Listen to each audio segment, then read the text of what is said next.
If you ever find yourself invited inside a home on Prince Edward Island, you need to understand the local etiquette. Leave your shoes at the door, be prepared to recite 3 generations of your family history, and whatever you do, do not whistle. Locals enforce these unwritten laws with intense dedication. Beneath the quirky exterior of an island home lies a rigid code of conduct that has governed social life here for centuries. For 300 years, this province was shaped by geographic isolation. As you can see in this aerial view, vast agricultural tracts meet the ocean abruptly, creating a natural border that historically isolated the population. Understanding these specific household rules is the only way to grasp the true logic of what locals call islandness.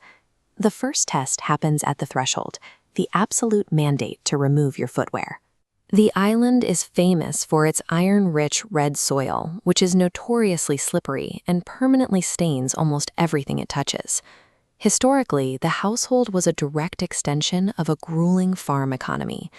Looking at the dirt-covered hands of this farmer picking potatoes, it's clear that daily life required constant physical struggle against the elements.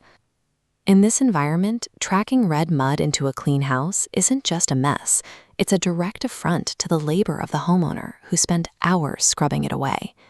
Adhering to the shoes-off rule is the first signal that an outsider respects the work required to maintain a home on the island. Once inside, you face the generational metric of belonging. Locals often ask you to rhyme off 3 generations of relatives to establish your social coordinates. If your family hasn't been here for at least 3 generations, you are still considered from away. Modern historians, analyzing the island's 19th century culture, argue that these restrictive geographic boundaries forced the population to exaggerate their ethnic loyalties. It was a strategy to maintain a distinct identity while living in such close, isolated quarters. This obsession with lineage served a practical function in a place where family groups lived in isolated religious enclaves for centuries.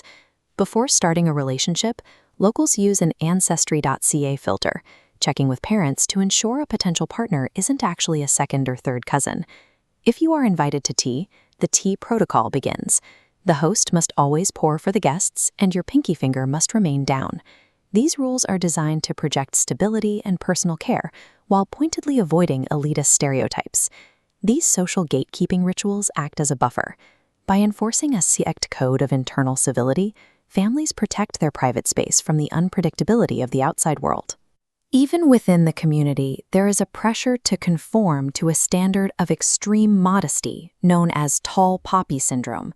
It's a social phenomenon where people of high status or achievement are resented, attacked, or cut down to size by their peers. The community acts as a leveling mechanism, cutting down individuals who stand out too much. This stems from a historical zero-sum economy, where one person's sudden success was perceived as a threat to the stability of the entire group. To protect themselves, islanders adopted the mandate, "Have more than you show, speak less than you know." Humility is a shield against the social surveillance of local gossip. This enforced modesty isn't just about crushing ambition. It's a way to maintain harmony in a society where everyone relies on their neighbors for long-term survival. Many households operate under a set of grandmother rules, superstitions that carry the weight of law. These include a strict ban on whistling indoors and a requirement to close all curtains by 10 p.m. The ban on whistling has its roots in the island's dangerous fishing industry.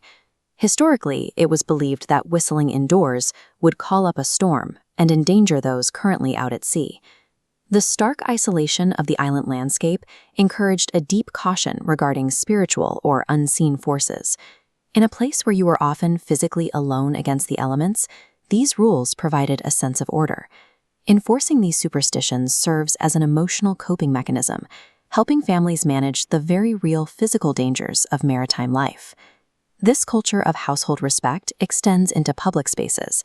It's seen in the nod lexicon used on the sidewalk and the mandatory wave when someone yields to you at a 4-way stop.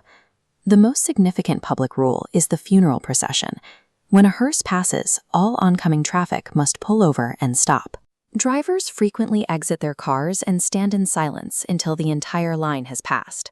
This public act of respect is a visible extension of the same gatekeeping seen in the home. It prioritizes the family unit above the individual schedule. While the household rules may seem exclusionary, they are actually a protective shell.